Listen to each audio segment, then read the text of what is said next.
My favorite time was to be alone with Glenn and Les in that room because I would sit there like a bump on a log, and I would just listen to the two of them talk about what was wrong, talk about stories, talk about ideas, and they were like twins.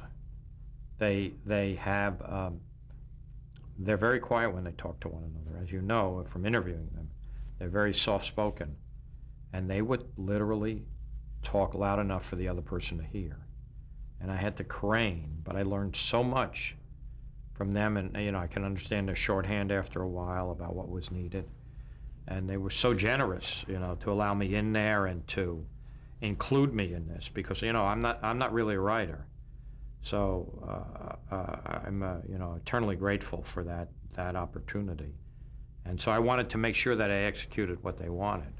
And then when the other writers came in, it was a pretty funny room. It was Glenn and Les made the ultimate choices, but we had really high-powered writers, and it was great to hear those laughs. Well, we knew that. No, when we started out, we just knew there was flirtation between Sam and Diane. Then we got a pickup. We knew we had to do something at the end of the year.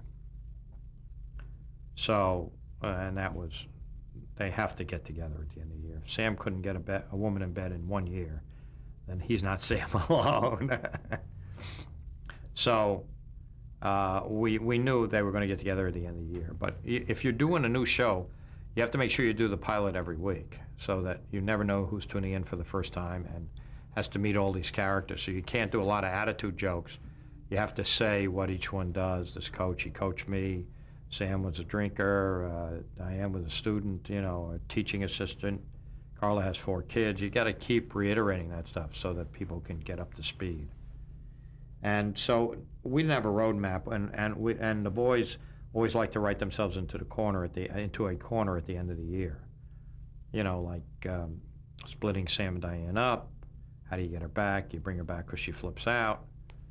And Frazier says you got to go confront your demons. And so you don't worry about next year. You try to make the end of the 1 year just the best you can.